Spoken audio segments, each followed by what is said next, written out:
Si je devais décrire le métier de consultant, je dirais que c'est une sorte de super détective qui va venir dans les entreprises pour les aider à améliorer la manière dont ils vendent leurs produits ou la manière dont ils gèrent leurs dépenses. Et puis quand les consultants arrivent, ils donnent deux choses. La première chose, ils donnent de leur temps. Et deuxième chose, on apporte de la structure. Toutes les semaines, de lundi à jeudi, en tout cas chez McKinsey, c'est souvent ça, on est chez le client. Et quand tu intègres McKinsey, tu n'intègres pas juste McKinsey France, tu intègres McKinsey Monde. Donc, tu peux être amené à travailler avec n'importe quelle personne dans le monde entier de McKinsey et sur n'importe quel projet. Je pense que j'avais, comme beaucoup d'étudiants, une sorte de rêve d'aller chez McKinsey. Quand tu vas en conseil en stratégie, dans un MBB, on n'y va pas en se disant on va finir à 18h30. Ce que j'ai cru comprendre, les salaires sont autour des 55-60K en entrée, en fixe, et après t'as un bonus. Un profil type de McKinsey s'appelle Insecure Overachiever, c'est-à-dire une personne qui est pas sûre d'elle, mais qui là tu parles des tests de personnalité. Voilà, Okay. Mais je pense en réalité, c'est que il n'y a pas un seul type de personne qui peut intégrer McKinsey. Bonjour Irina. Bonjour. Bienvenue au Village ByCA, l'accélérateur du crédit agricole dans lequel nous sommes incubés avec Training You depuis plusieurs années.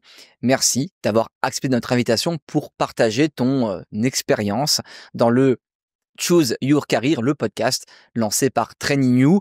Irina, tu es une ancienne consultante, tu as travaillé dans plusieurs cabinets dont McKinsey, qui fait rêver évidemment beaucoup de jeunes et on va en parler.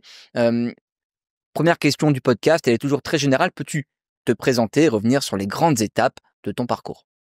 Okay. Bonjour Guillaume, merci pour l'invitation. Alors, pour me présenter, donc je m'appelle Irina.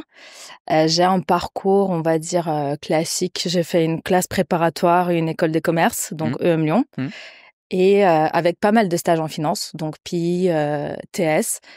Mais j'ai commencé ma carrière effectivement en conseil en stratégie, donc chez Septon Strategies. C'est une petite boutique de conseil en stratégie qui est spécialisée pharma. Et je suis restée 2 ans, donc j'ai fait des différents types d'émissions classiques de conseil en stratégie, donc go-to-market, des due diligence commerciales. Et donc après 2 ans, je suis passée chez McKinsey parce que j'avais pas envie forcément de me spécialiser en pharma et avoir aussi, on va dire, un aspect plus international. Et donc chez McKinsey, pareil, j'ai passé un peu plus de 2 ans. J'ai travaillé sur des différents sujets dans les industries comme aéronautique, supply chain, énergie, typiquement. Voilà. Et j'ai quitté McKinsey là en fin d'année pour me lancer pour le moment en freelance. Voilà. Irina, on va couvrir 4 principales thématiques dans ce podcast. La première, c'est le conseil. Qu'est-ce que c'est concrètement? La deuxième, c'est McKinsey et comment cela se passe quand on est consultante chez McKinsey. La troisième sera consacrée au process de recrutement, comment on peut intégrer un cabinet de conseil aussi prestigieux que McKinsey. Et la quatrième thématique sera consacrée aux exits, aux débouchés après quelques années en conseil comme tu l'as fait. Je commence avec la première thématique consacrée au métier du conseil. Si tu devais définir le métier de consultant à un enfant de 10 ans, tu le ferais comment? Bon, je vais essayer. Alors, si je devais décrire le métier de consultant, je dirais que c'est une sorte de super détective. Tu vois, c'est un super détective qui va venir dans les entreprises pour les aider à améliorer la manière dont ils vendent leurs produits ou la manière dont ils gèrent leurs dépenses. Et donc, ce super détective, concrètement, il va faire quoi? Il va s'asseoir avec le client, il va poser des bonnes questions, il va aussi l'écouter, parce que c'est important, on vient pas avec des solutions toutes faites, contrairement à ce qu'on peut penser. Et on va souvent co-construire les solutions avec un angle, on va dire, réaliste pour que ça soit le plus optimal, avec le plus d'impact. Ouais, donc tu as une partie diagnostic avec évidemment ce travail d'enquête sur les besoins du client. Voilà. Et puis ensuite, ce travail de recommandation à faire pour le client. C'est ça. Et voilà, cette partie enquête, je pense, elle est souvent sous-estimée quand on entend parler du conseil. alors c'est vraiment crucial. Et tu parles d'entreprises. Les entreprises sont pas les seules organisations à faire appel à des consultants. Tu peux aussi le faire quand tu es une administration publique ou Totalement. une association. Totalement. Pourquoi, à ton avis, ces organisations font-elles appel à des cabinets de conseil? Qu'est-ce qu'apporte concrètement le consultant? Alors, les consultants, encore une fois, je pense qu'il y a des entreprises ou des gens qui s'imaginent que c'est des magiciens qui ont des super pouvoirs. C'est pas vrai. On n'a pas de base de données cachée. Donc, ce que je pense apporte les consultants, donc déjà, la première chose, c'est un regard extérieur. Parfois, on a envie de mettre en place certains éléments dans l'entreprise, mais on a un peu la tête dans le guidon, on n'arrive pas à prendre du recul. Et donc, en fait, ces solutions-là n'avancent pas. Et puis, quand les consultants arrivent, ils donnent deux choses. La première chose, ils donnent de leur temps, parce qu'en fait, on est à 100% consacré à cette mission-là et on va travailler beaucoup. C'est pas un secret. Et deuxième chose, on apporte de la structure. Donc, cette structure de, voilà, comme j'ai dit, shaper le problème, co-construire, re-challenger avec le client et délivrer de manière le plus optimale possible. Et donc, pour moi, c'est ça la valeur ajoutée. C'est aussi peut-être une dernière chose, c'est de le faire dans les délais assez serrés, donc de le délivrer très rapidement. Voilà. Quand je t'écoute, Irina, j'ai l'impression que le conseil, c'est pas que donner des conseils. C'est évidemment bien plus que ça. Exactement. Bah, c'est totalement ça. En fait, on est souvent, en fait, quand on est sur une mission, on est chez le client, donc on est déjà sur le site et on vient pas avec des solutions. On va avoir cette partie où on interviewe le client, où on comprend en fait quels sont les bloqueurs, qu'est-ce qu'ils sont en mesure de défaire, qu'est-ce qui peut ne pas leur plaire. Donc tu vois, enfin. T'as toute cette partie, ce que tu as mentionné, enquête. Et ensuite, une fois qu'on a trouvé des solutions, ça veut pas dire que c'est des solutions qu'on va imposer. Il y a des solutions où on va encore reshaper en disant, bah non, c'est pas possible. Au final, il faut faire autrement ou on va faire qu'une partie. Enfin, tu vois, donc il y a vraiment une co-construction. C'est intéressant, tu mentionnais, on est chez le client. Il y a beaucoup de métiers de consultants, par exemple en finance, je pense à la banque d'affaires, où on est très peu chez le client. Et dans le conseil, on va concrètement chez le client, dans l'entreprise, dans l'usine, sur les sites, pour justement poser le meilleur diagnostic possible. Est-ce que tu peux donner une mission typique en conseil? Alors, bon, il y a des différents types d'émissions. Donc, il y a des due diligence, il y a des missions de transformation, typiquement des missions de go-to-market, enfin de stratégie pure. Donc, comme tu as bien mentionné, bon, il y a des missions chez qui pendant lesquelles on va pas aller chez le client. Par exemple, souvent des due diligence commerciales. Quand on travaille avec les fonds, on va pas chez le fonds, mais on échange souvent. Alors, pour rappeler ce que c'est, du coup, c'est quand tu fais la due diligence commerciale et stratégique pour un fonds qui cherche à acquérir une cible. Exactement. Et le consultant va essayer de comprendre le marché, trouver les levées de croissance pour cette cible en amont de l'acquisition par le fonds. C'est ça. Et donc, en fait, en général, c'est des missions courtes, avec un rythme assez intense. Et bon, on n'a pas le temps de faire ce type de déplacement. Le but, c'est vraiment de apporter le plus d'éléments des réponses à un fonds et pour aussi de le mettre. C'est souvent de délais très courts. Le fonds est en compétition avec d'autres. Donc, voilà. Pas cet aspect forcément présentiel. Mais par contre, si on parle d'une mission, on va dire classique, moi je peux te parler par exemple d'une mission ou des missions que j'ai eu l'occasion de faire chez McKinsey. Donc c'est des missions typiquement des transformations. Donc c'est des missions, on va dire des quelques mois. Chez McKinsey, on reste rarement sur une mission plus de 6 mois. Le but, c'est aussi que le consultant découvre autre chose. Mais donc, il y a des différentes phases. Et ce que tu as déjà évoqué, donc il y a la phase 1 qui est le diagnostic et la phase 2 qui va être, par exemple, élaboration des différents leviers des transformations et la phase 3, implémentation. Donc, concrètement, comment ça se passe? Quand la mission démarre, on est en équipe, donc il y a 2-3 consultants, un engagement manager avec nous, bien sûr un partenaire qui gère la mission.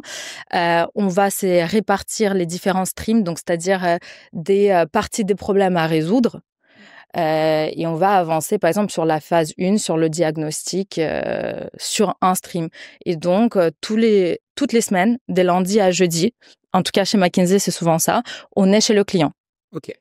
Le but, c'est d'arriver en fonction de différents types de clients, entre 8 et 9 heures. Et ensuite,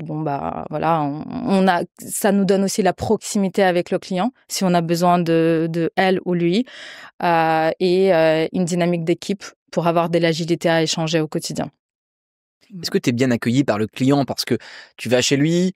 Est-ce qu'il se sent un petit peu gêné, mal à l'aise par un expert externe qui vient un peu lui diagnostiquer les problèmes et puis lui expliquer le business, quoi? Ça peut être un peu dérangeant pour un manager, non? Je pense que ça dépend totalement des clients. Effectivement, tu peux avoir des clients qui vont être très réticents, surtout quand c'est pas eux forcément qui ont décidé de faire une mission, mais par exemple leur management ou leur siège, alors que c'est une business unit. Donc, on a un côté, on a besoin de casser une barrière on va... En fait, le but, c'est de trouver qu'est-ce que vous faites mal. Bah non, c'est pas le but. Le but, c'est justement améliorer les choses et de craquer les problèmes. Donc, ce client-là, je dirais oui. Enfin, on construit une relation peut-être pendant un peu plus longtemps, mais honnêtement, pendant ma carrière, j'ai vu peu de missions finalement qui sont mal passées à cause du client, parce qu'on arrive quand même à trouver un terrain d'entente, vu que c'est quand même un travail d'équipe. Et deuxième chose, et après il y a un autre type de clients qui sont justement très contents qu'on arrive, parce que typiquement ils ont envie de faire passer certaines idées qu'ils n'arrivent pas à faire passer, et donc un consultant qui arrive, donc cette équipe-là, peut-être les rassurer qu'ils vont dans la bonne direction et qu'ils peuvent encore mieux présenter les résultats et les idées qu'ils avaient déjà à leur supérieur, à leur management. Tu as déjà eu du mal à casser cette barrière et est-ce que tu as été parfois accueilli un peu froidement dans l'entreprise? Alors oui, j'ai eu déjà du mal à casser une barrière. Comment ça s'est passé? Donc j'étais sur une mission, en plus c'était ma première mission chez McKinsey. Ah. Donc voilà, déjà on arrive, on connaît pas trop, surtout une culture qui est très spécifique, des codes très spécifiques. Et donc j'étais chez un client, en plus à l'étranger. Donc une business unit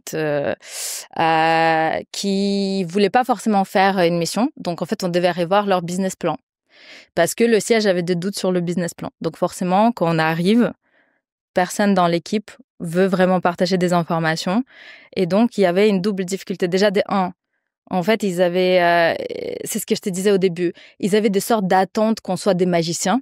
Donc quand on faisait des analyses en partant des bases de données qui existent et que les gens utilisent, ils se disaient voilà, mais nous on a aussi ces bases de données, qu'est-ce que vous apportez de plus?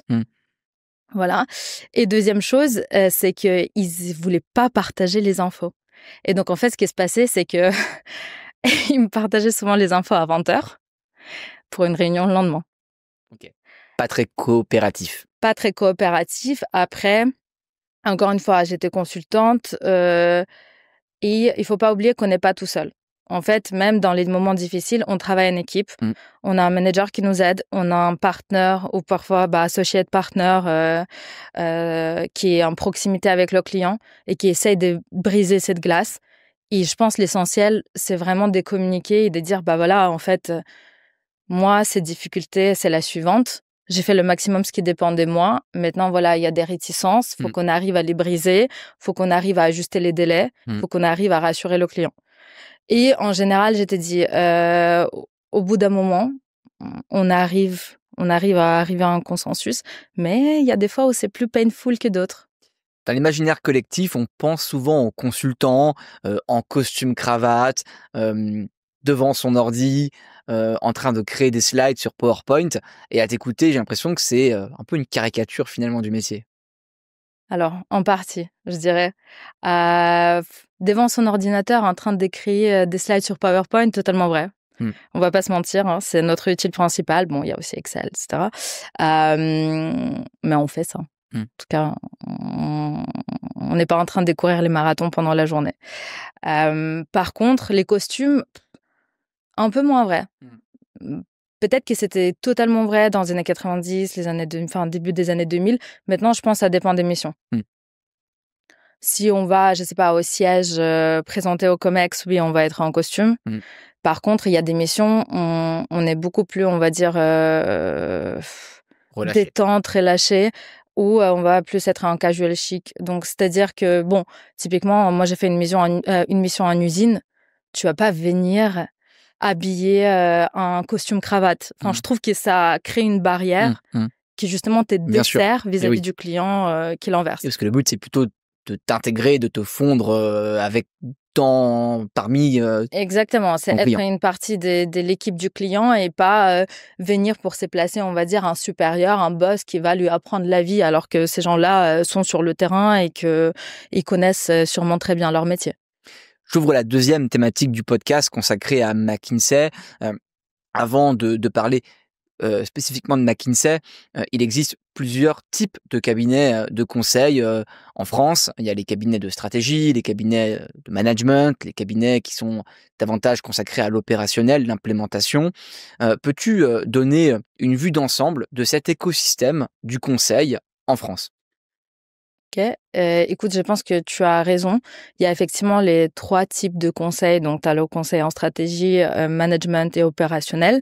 Donc, si on parle du conseil en stratégie, on a des différents types d'acteurs.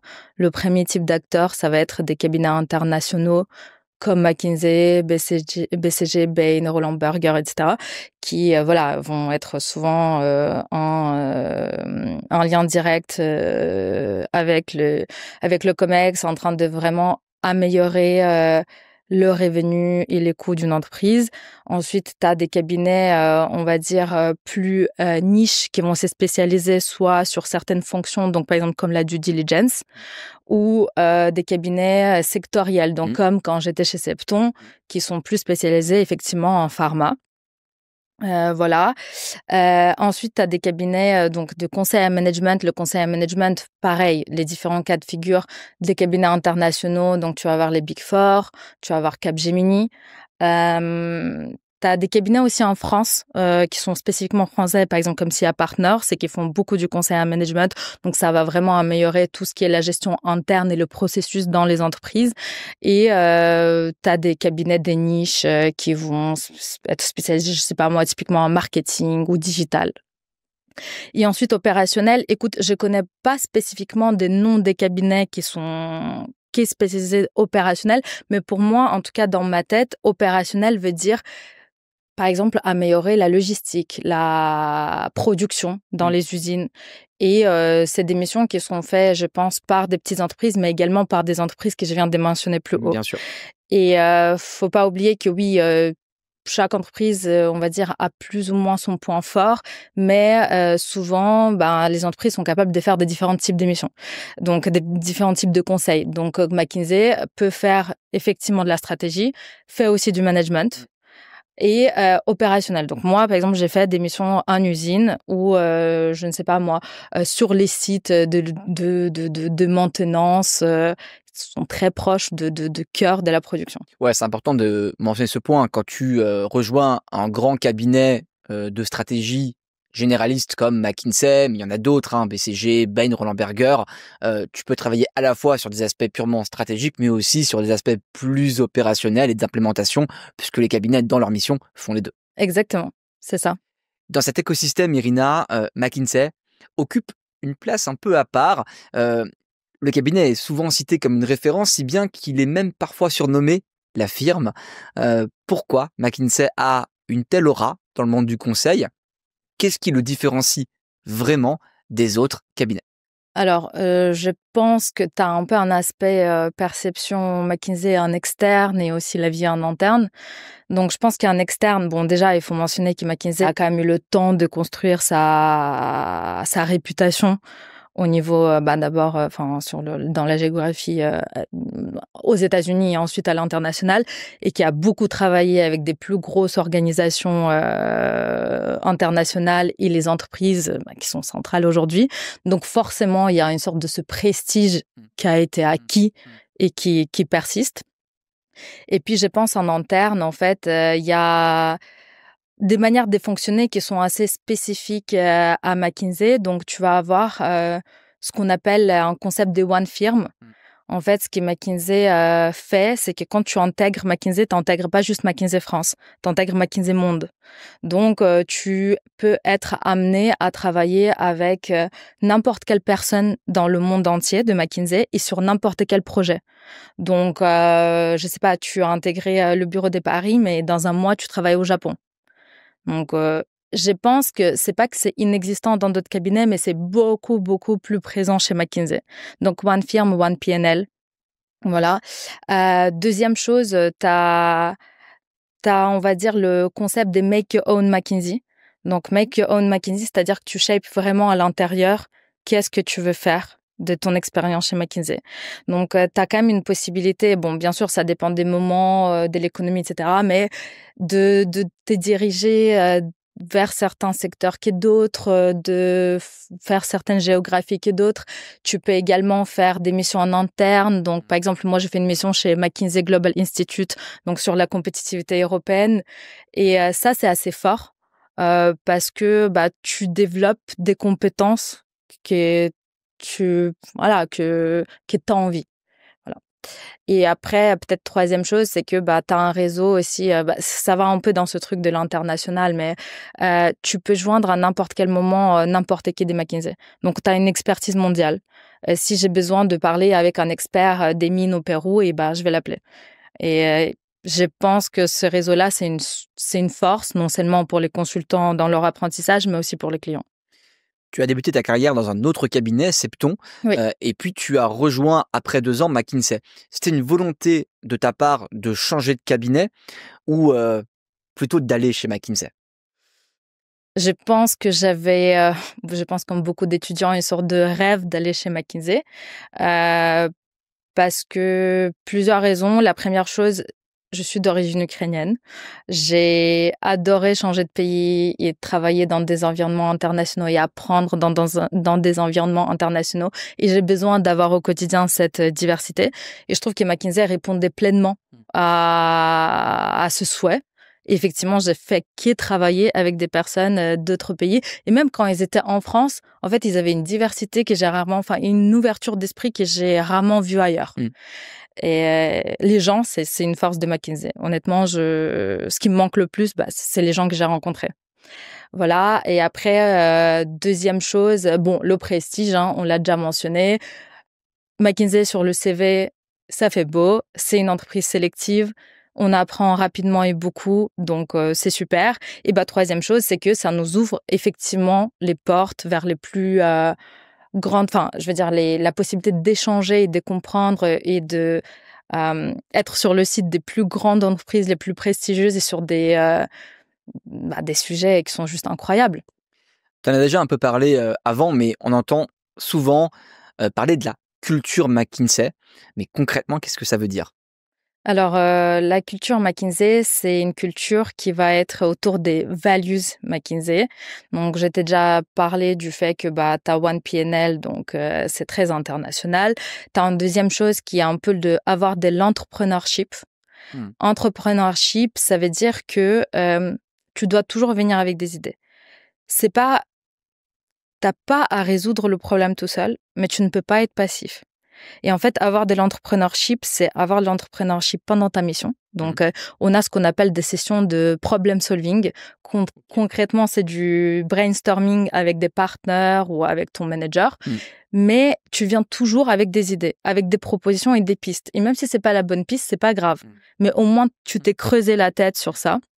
Et tu n'es pas passif dans la solution. C'est pas au partenaire qui a la porter, même si t'as pas une expertise dans un truc. Voilà. Ensuite, t'as une troisième chose qui est la culture du feedback.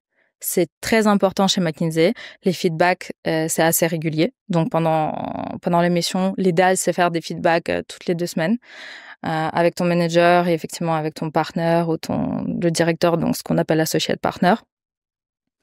Parce que t'as besoin de progresser et donc... Et c'est important d'échanger. Et donc, tu as aussi le droit de donner du feedback dans l'autre sens. On est toujours dans cette optique de l'apprentissage. Et après, dernière chose, je pense, c'est un peu cette culture c'est une culture d'exigence, forcément. Il faut être à la barre partout et avoir des spikes. Donc, spike, être bien au-dessus de la barre dans certains éléments. Ça peut être de l'analytique, ça peut être relation client, ça peut être voilà autre chose. Mais on a besoin de cette excellence. Tu peux décrire la journée type d'un consultant chez McKinsey? Alors, journée type, je pense que ça dépend si tu es sur une mission ou pas. Bon, si tu es on the beach, donc c'est-à-dire que tu es sur une proposition commerciale, bon, c'est simple, hein, il y a un partenaire ou un AP, un associate partner qui t'appelle et il te dit, bah voilà, il faut qu'on prépare le letter of proposal pour tel ou tel client et tu travailles sur la semaine ou sur 2 semaines sur ça. Rien de, on va dire, exceptionnel. Et après, quand tu es sur une mission, bah comme je t'ai dit, imaginons tu es lundi. Enfin, lundi, tu vas arriver à 9h chez le client. Tu as un team room en général. Et donc, il y a aussi des reads chez McKinsey, c'est-à-dire on fait toujours des check-in ou check-out. Check-in et check-out, c'est check-in le matin avec ton équipe. Tu vas dire, voici les 3 éléments que je veux craquer aujourd'hui. Donc, il faut que je fasse des slides sur la concurrence, il faut que je fasse ça, ça, ça. Et après, le manager est pareil de son côté, il dit voilà ce qu'il va faire pendant la journée. Donc, ensuite, chacun part un peu de son côté, travailler sur son propre stream. Donc, tu peux avoir des interviews clients, tu peux avoir purement de travail sur ton ordinateur, tu peux avoir des interviews experts. Et vers 17h, 18h, tu as le check-out. Donc, c'est-à-dire, tu t'alignes, qu'est-ce que tu as eu le temps de faire? Et attention, enfin, faut pas se dire, en fait, si on n'a pas fini les 3 trucs, bah, c'est la fin du monde. C'est pas du tout ça. Je pense que le but des check-in et des check-out, c'est justement de savoir réprioriser les choses et de se dire, bah voilà, et enfin, j'ai pas le temps de faire ça, et bah, c'est pas grave. Enfin, priorisons-le pour demain et les choses à finir, bah, ça sera ça et ça. Et donc, c'est pas forcément le manager qui va t'imposer. C'est toi, avec ton jugement propre, qui va dire, écoute, ce 3e truc, à cause de certains éléments extérieurs, bah, j'ai pas eu le temps d'avancer dessus, ça m'a pris plus de temps, c'est pas grave, je le mets pour demain. Et ces 2 trucs-là, je les finis. Et ensuite, après le check-out, en général, chacun fait un peu sa vie. C'est-à-dire, bon, on reste encore à travailler, mais tu as aussi droit de faire une pause. Je sais pas, rentrer chez toi, manger, aller faire du sport si c'est possible et bah, finir tes trucs chez toi. On va parler des horaires Voilà. juste après. Avant ça, tu parlais des différentes missions. Est-ce que tu peux nous raconter une expérience marquante que tu as vécue chez McKinsey? Alors, je pense que j'en ai même 2 et comme par hasard, c'est des missions dans les opérations. Donc parce que tu es vraiment en proximité avec le client. Donc la première mission, c'est j'ai aidé en fait un client à construire un roadmap de son usine. Donc c'était en province en France. Déjà assez marrant parce que voilà, avant j'avais une conduite horrible et en fait j'étais obligée de prendre une voiture à partir d'une ville en France. C'était assez marrant, mais maintenant je sais conduire. Et donc en fait le travail était vraiment dans une usine. Donc une usine qui faisait des pièces détachées pour les moteurs d'avion. Déjà quelque chose assez niche, assez pointu. Et évidemment, j'avais aucune idée comment une usine fonctionnait. Donc je pense que pourquoi c'était marquant déjà, parce que bah t'apprends énormément. On va dire t'as des termes partout. Et ben en une semaine, il faut que tu ramp up et que tu puisses échanger avec le client au même niveau. Ouais, t'arrives pas forcément dans le cabinet avec une expertise sectorielle. Exactement. Mais tu dois quand même monter en compétence sur chaque mission parce que tu peux découvrir, travailler, Oui. évoluer sur des secteurs différents. C'est ça. Bah, en fait, moi, j'avais pas forcément vocation d'aller, on va dire, auprès des machines et dire aux opérateurs comment faire leur travail. C'était pas ça. Mais c'était justement prendre de la hauteur, de recenser tous les projets qu'il y avait dans l'usine et les aider à les prioriser pour justement améliorer leurs revenus et améliorer leur capacité, en fait, à produire. Voilà.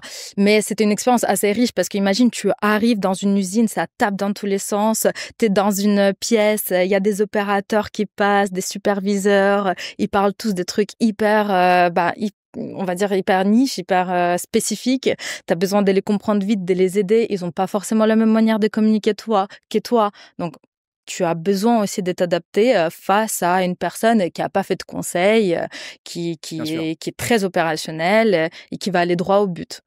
Et après, je trouvais, déjà, on va dire, apprentissage très élevé. Et deuxième chose, c'était assez marquant parce que au niveau humain, on a vraiment créé une vraie proximité. C'est devenu des amis le temps d'une mission. On s'est retrouvés à 8h du matin parce que une usine, ça travaille, mais j'ai jamais vu des gens qui travaillaient autant. Donc, les consultants, quand ils ont peur des horaires, un chef de production, je peux te dire, ses horaires sont beaucoup plus violents qu'un consultant.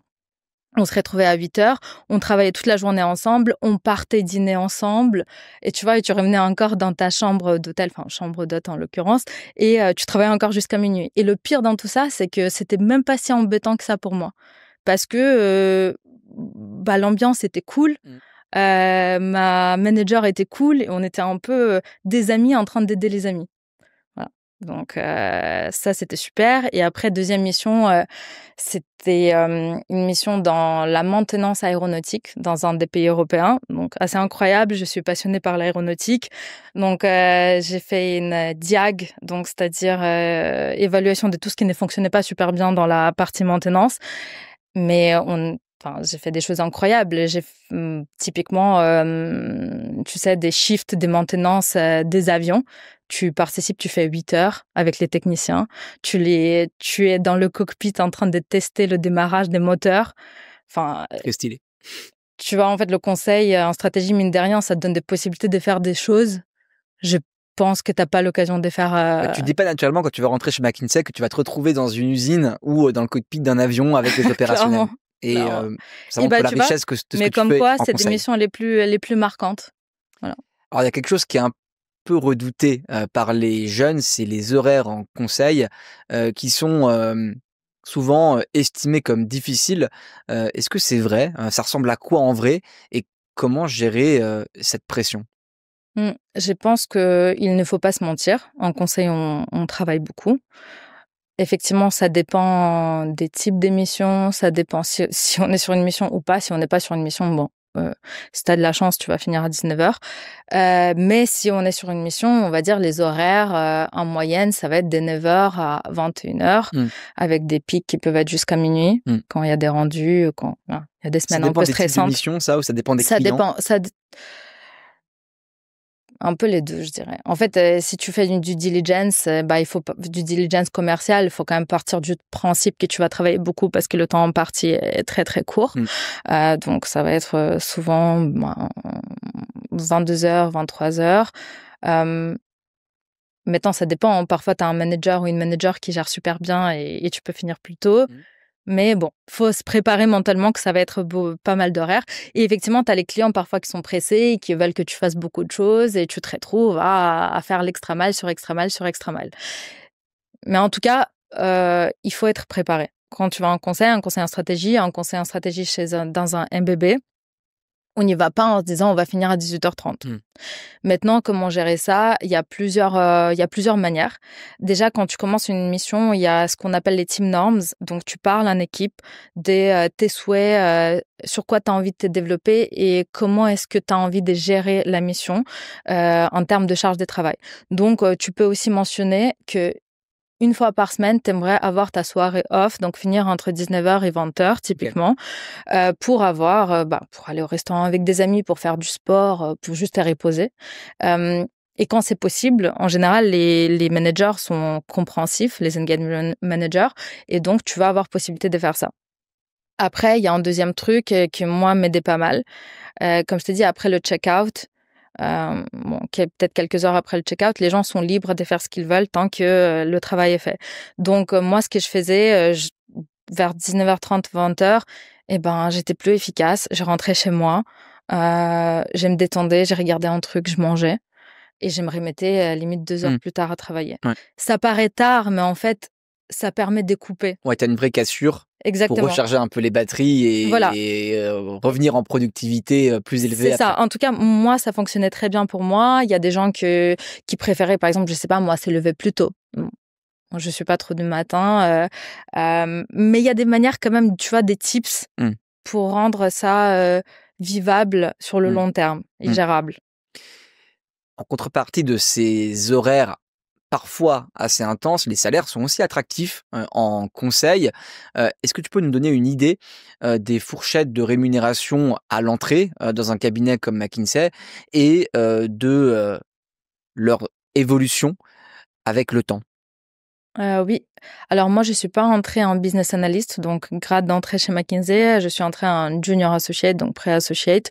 Mais j'ai cru comprendre, les salaires sont autour des 55-60 K en entrée, en fixe, et après, tu as un bonus Qui dépend de quoi? qui De la dépend de ta performance performance. individuelle. De ta performance individuelle, exactement. De ton, comment dire, de ton ranking aussi. Tu le sais pas forcément, mais bon, voilà. Et ensuite, quand tu changes des grades, alors je dirais que tu augmentes ton salaire entre 20 et 30%, et tu as une petite accélération entre senior associate et quand tu passes à IM, engagement manager. Voilà. Et ton bonus, comme je t'ai dit, c'est très variable. Ça peut être 20%, ça peut être un peu plus, ça peut être un peu moins. Voilà. Il y a quand même une évolution qui est assez rapide par rapport au monde de l'entreprise dans le conseil. Ça, c'est Exactement. En quand fait, même l'évolution, assez sympa. il y a pas mal de gens, alors, enfin, après 5 ans dans le conseil, ils deviennent engagement manager. Donc, c'est quand même des responsabilités qui sont assez importantes. Tu es vraiment au centre entre ton équipe, entre les partenaires et entre le client. Enfin, c'est un rôle, je pense, tu vas prendre le plus. Hein. Et il y a quand même des gens qui ont moins de 30 ans et qui sont managers. Je pense que tu as vendu beaucoup de rêves en parlant de McKinsey, donc on va passer à la troisième partie sur comment intégrer un cabinet de conseil prestigieux comme McKinsey. Et une première question, quels sont les profils qui réussissent à intégrer McKinsey? Quels sont les critères clés selon toi? Alors, on parle souvent, un profil type de McKinsey s'appelle insecure overachiever, c'est-à-dire une personne qui est pas sûre d'elle, mais qui Là, tu parles des tests de personnalité. surperforme. Voilà. Ok. Mais je pense, en réalité, c'est que, voilà, il y a pas un seul type de personne qui peut intégrer McKinsey. En fait, pour moi, il y a pas de secret. Déjà, la première chose, il faut pas y aller au talent. Enfin, c'est dire qu'en fait, on va arriver à l'entretien des McKinsey et en fait, ça y est, on a tout compris, on va raconter notre expérience de fit et ça va bien passer. Je pense que c'est une illusion et c'est aussi beaucoup des candidats, enfin, c'est pourquoi beaucoup des candidats ne réussissent pas, parce qu'ils sont pas assez préparés. Deuxième chose, je pense qu'il faut bien comprendre la particularité de case chez McKinsey, qui se différencie un peu des autres cases. Donc, il faut faire vraiment des case studies focus McKinsey. Parce que ça va être beaucoup plus les interviewers led. Ça va être des questions qui peuvent être beaucoup plus déroutantes ou des sujets beaucoup plus déroutants. Donc, faut rester assez ouvert. Hein. Enfin, quand Il y a on fait beaucoup de cas McKinsey sur la plateforme Training New pour ceux qui veulent se Exactement. Donc, préparer je pense que c'est à ce ça. cabinet. Il faut mettre ses chances de son côté. Donc, effectivement, aller sur Training You parce que non seulement on t'explique c'est quoi un case study, c'est quoi un case study des McKinsey, et tu as aussi des exemples des case study McKinsey. Et ça, il faut le faire spécifiquement. Voilà. Et après, troisième chose, le fit chez McKinsey, méga important. Pareil, sous-estimé par les candidats, mais vraiment sous-estimé, alors que ça pèse limite plus qu'un cas. Alors on va en parler, je vais revenir sur les deux grands piliers de l'entretien, l'étude de cas et le fit. D'abord, l'étude de cas qui est souvent un exercice redouté par les candidats. Quels sont tes meilleurs conseils pour bien se préparer? Alors, les meilleurs conseils, déjà trouver des candidats, enfin des partenaires des cas qui sont à peu près au même niveau que toi en termes de préparation, parce que ça va te permettre vraiment de te challenger. Il faut pas avoir peur. Hein.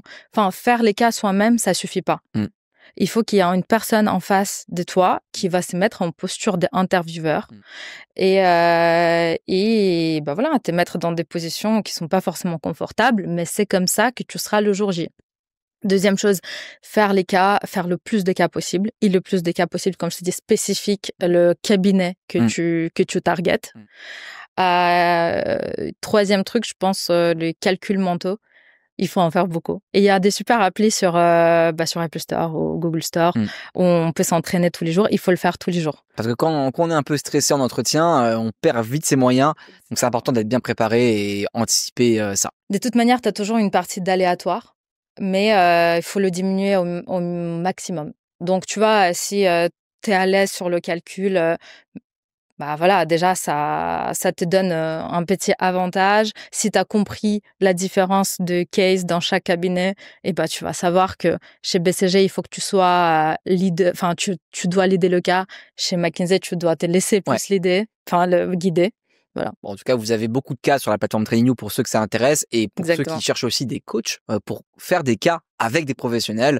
On le fait aussi. Donc, n'hésitez pas à nous contacter. Pour ça, je pense que c'est important aussi d'être mis en situation réelle avec des consultants qui ont réussi cet exercice et qui ont passé quelques années en conseil. Voilà, c'est peut-être une dernière chose que j'ai oublié d'ajouter.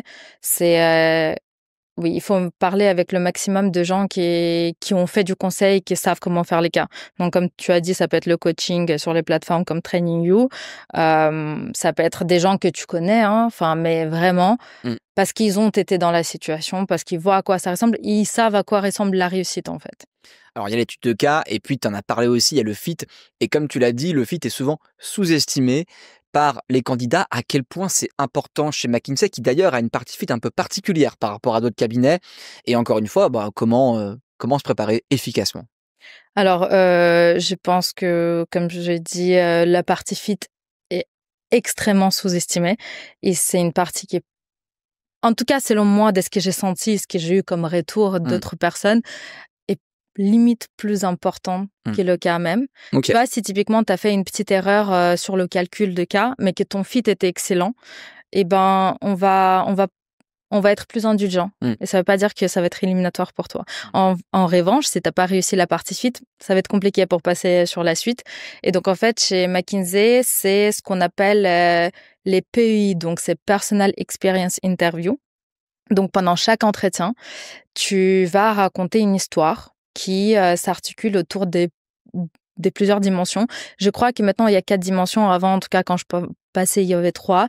Donc, tu as une histoire autour de leadership, entrepreneurial drive et personal impact. Et en fait, en réalité, ce qu'on cherche, c'est aussi que tu répondes à certains values de McKinsey. Donc, l'impact, l'entrepreneuriat, ce que je t'ai mentionné avant. Et donc, tu racontes une histoire en fait de ta vie. Ça peut être ta vie personnelle, ça peut être ta vie pendant les études, ça peut être ta vie professionnelle, mais il faut que ça montre de toi ce qu'on recherche. En fait, il faut que tu démontres que tu sais, en tout cas, correspondre à une de aspects qu'on essaie d'évaluer en tout cas. Et comment s'y préparer? Écoute, je pense qu'il y a plusieurs choses. T'as sur TrainingView, t'as quelque chose qui est mentionné sur le pays, donc une fiche, et c'est important de le lire. Il y a deuxième truc, on essaie de se renseigner auprès des gens qui l'ont passé. On n'a pas toujours droit de raconter comment est-ce qu'ils évaluent les pays, et parfois nous-mêmes on le sait pas vraiment. Moi, en étant consultante, je sais pas trop comment c'est évalué. Mais plus on essaye, plus on parle avec des gens, plus on shape mieux les choses. Et après, on teste. Il faut tester. Il faut avoir ces histoires. Donc, l'idéal, c'est d'avoir, par exemple, 2 histoires par dimension. Et on raconte ces histoires, et on raconte, et on raconte, et on raconte aux anciens consultants. Et voilà. Et donc, il ne faut pas avoir peur de se dire « Ah bah, c'est pas la bonne histoire, il faut que je la change ». Ouais, en gros, il n'y a pas de secret. Anticiper, travailler et s'exercer. Oui. Si tu dois donner une différence entre les candidats qui échouent et les candidats qui réussissent ce process, tu dirais quoi? Je dirais le travail acharné et surtout utiliser tous les moyens à disposition. Et comme ce que je dis, il ne faut pas aller au talent. Enfin, le talent est une chose, mais la préparation rigoureuse est une autre. C'est nécessaire, mais peut-être pas suffisant pour intégrer un cabinet comme ça. Non, c'est clairement pas suffisant. Je passe à la 4e et dernière partie de ce podcast consacré aux exits après quelques années en conseil. Pourquoi c'est important? Parce que les consultants peuvent presque tout faire après le conseil, et je mets presque entre parenthèses parce que c'est un métier qui ouvre beaucoup de portes. Pourquoi ces profils sont-ils autant recherchés? Je pense parce que, première chose, les consultants savent s'adapter vite. Donc, savent s'adapter vite à des différents types de personnes en face, à des différentes problématiques. Souvent, ils ne connaissent pas. Et ça, c'est un vrai atout. De pouvoir apprendre en quelques semaines un sujet, euh, et ben, c'est un différenciant. Deuxième chose, c'est que on nous apprend et on nous force à avoir de la rigueur et de la structure dans tout. Et donc, en fait, quand un ancien consultant arrive dans une entreprise, il va arriver avec une certaine méthodologie, avec une certaine structure, avec une certaine clarté. Et c'est forcément quelque chose d'agréable, je trouve, quand un nouveau candidat, enfin, quand un nouveau employé arrive. On est assez analytique également. Bon, forcément, en fait, l'analyse, ça fait partie de skill score. Donc, faire parler les chiffres, faire parler les inputs et savoir synthétiser ça, c'est une grande force. Et dernier élément, je pense, pas le secret, on travaille beaucoup. Même si les consultants, quand ils quittent le conseil, le but, c'est forcément peut-être retrouver plus un lifestyle équitable. La manière d'exécuter, je pense, est assez rapide, tu vois. Donc, tu gardes un peu ce que tu as acquis dans le conseil. On a compris pourquoi les consultants étaient très recherchés. Quels sont maintenant les principaux débouchés après le conseil? Je pense que ça dépend au niveau des différents grades, des différents grades des seniorités. Typiquement, moi, je suis partie en senior consultant, en senior associate, et donc les débouchés sont très différents. Honnêtement, j'ai l'impression qu'il n'y a pas vraiment de normes. Je vois, il y a une partie des personnes qui lancent leur entreprise parce qu'ils se disent, voilà, j'ai acquis assez d'expérience et le reste, je peux apprendre par moi-même, et donc j'ai une idée en tête. Tu as des gens, par exemple, qui deviennent chief of staff. Donc, chief of staff, c'est bras droit du CEO ou bras droit un membre de Comex si c'est les structures qui sont un peu plus grosses. Parce que ça demande à la fois avoir un regard assez stratégique, mais être capable opérationnellement d'exécuter des projets et être en proximité des équipes. Et donc avoir cette vision 360, et c'est très bien, c'est ce qu'on nous apprend à faire en consulting. Tu as également des gens qui vont partir dans les directions stratégie des grands groupes. Parce qu'au final, voilà, on sait répliquer et c'est plutôt juste des projets à long terme qu'on mène. Et le dernier élément, je pense, peut-être un peu moins courant, mais ça dépend de période, comment l'économie se porte, private equity ou VC. Donc, on en voit quand même régulièrement qui font cette transition conseil vers le private equity. Exactement. Une question plus personnelle, Irina, pourquoi toi tu es partie et qu'est-ce que tu fais aujourd'hui? Alors, pourquoi je suis partie? Parce que, première chose, j'ai fait 4 ans quand même en conseil. Je pense que j'avais envie d'avoir un peu plus de lifestyle équilibré. C'est pas forcément simple quand on est en conseil. On a vraiment la tête dans le guidon toute la semaine. Il retrouver un peu plus de, on va dire, liberté dans son emploi de temps. Deuxième chose, c'est que j'ai fait que du conseil pour le moment. Et je pense que j'ai envie de m'impliquer à plus long terme dans une entreprise où je peux vraiment apprendre en profondeur, opérationnellement parlant, et mener des projets à plus long terme, quitte à revenir peut-être en conseil un jour.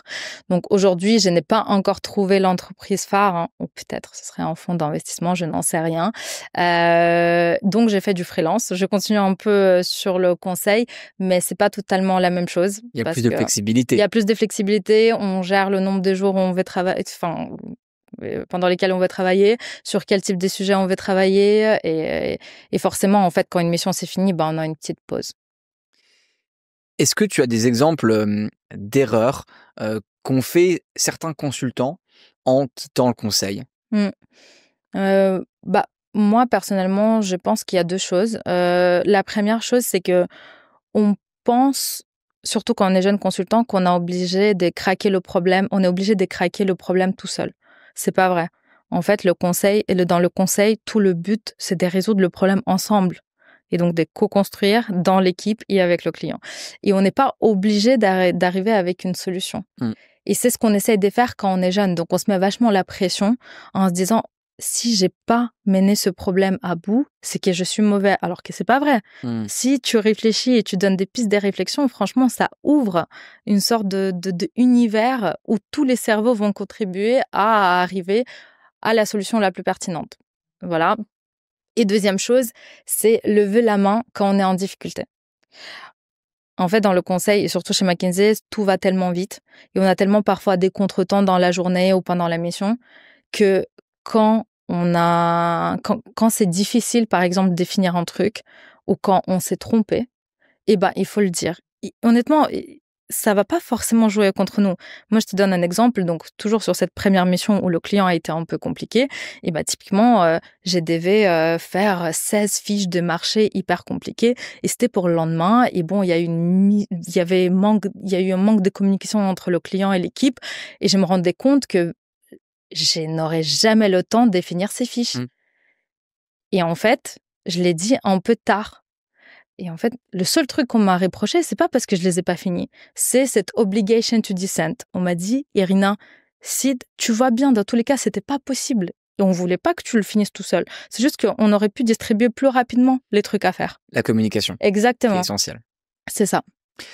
Si tu devais dire quelque chose à des jeunes qui nous regardent et qui prennent le conseil comme un potentiel tremplin pour la suite, qu'est-ce que tu leur dirais ? Alors, je leur dirais de bien se renseigner, peut-être avant de se lancer, c'est-à-dire que il faut vraiment qu'ils parlent avec beaucoup de gens qui ont fait du conseil. Aussi des préférences des gens peut-être qui connaissent, tu vois, pour avoir des retours les plus honnêtes possibles, parce que c'est une expérience très riche, mais qui n'est pas aussi correspondre à tout le monde. Et une fois qu'ils ont assez d'input, c'est faire des sortes de pros et cons pour leur propre profil. Est-ce que c'est ce qu'ils veulent dans leur début de carrière ou pas? Parce que oui, d'un côté, tu as un côté apprentissage très, très important, des sujets très divers, mais de l'autre côté, tu as aussi parfois les horaires qui sont lourds, tu as de la pression forcément et tu as quelque chose parfois que tu n'arrives pas forcément à saisir parce que ça reste un peu théorique quand tu n'es pas sur le terrain. Irina, on arrive à la fin de ce podcast, mais il nous reste le traditionnel quiz du Choose Your Career. Je rappelle les règles, ce sont des questions courtes de mon côté et des réponses courtes de ton côté. Ok. Si tu devais définir McKinsey en un seul mot, cela serait lequel? Diversité. Ton plus beau souvenir professionnel? Les team rooms avec les équipes jusqu'à tard, en train de manger un KFC. Ton plus gros apprentissage chez McKinsey et qui te sert encore aujourd'hui? Je pense que c'est que les erreurs font partie de l'apprentissage et ne pas en avoir peur en faire, c'est comme ça qu'on avance. Le meilleur conseil qu'on t'ait donné? Arrêter de se mettre tout le temps la pression. Si tu n'avais pas débuté ta carrière dans le conseil, tu aurais fait quoi? Je pense la finance. Ton hack perso pour tenir le rythme en conseil? Faire des coupures. McKinsey est réputé pour avoir beaucoup travaillé pour le gouvernement en France. Ça a créé une petite polémique ces dernières années. Est-ce que c'est vrai que le cabinet a une vraie influence sur les politiques publiques? Alors, je ne sais pas avant. En tout cas, maintenant, je sais que le conseil en service public en France n'existe plus. Voilà. Donc, plus maintenant. Le plus gros cliché sur le conseil que tu as entendu, mais qui est un petit peu vrai quand même? Tout présenter en 3 points. Le conseil que tu donnerais à un étudiant ou un jeune diplômé qui nous regarde et qui souhaite intégrer un cabinet prestigieux comme McKinsey? Comme j'ai dit, appelle le plus de gens, renseigne-toi sur ce que tu veux dans la vie et aie soif d'apprendre. Merci Irina. Merci à toi. Merci d'avoir suivi ce podcast. Je vous donne rendez-vous pour un prochain épisode du Choose Your Career. Pour retrouver les précédents épisodes du Choose Your Career et de notre autre podcast Career Insight, rendez-vous sur YouTube, Spotify et Apple Podcast. Et n'hésitez pas à suivre nos réseaux sociaux, LinkedIn, Instagram et TikTok pour être au courant de l'actualité et à vous abonner évidemment à la plateforme Training You si vous cherchez un stage ou un CDI pour booster votre préparation.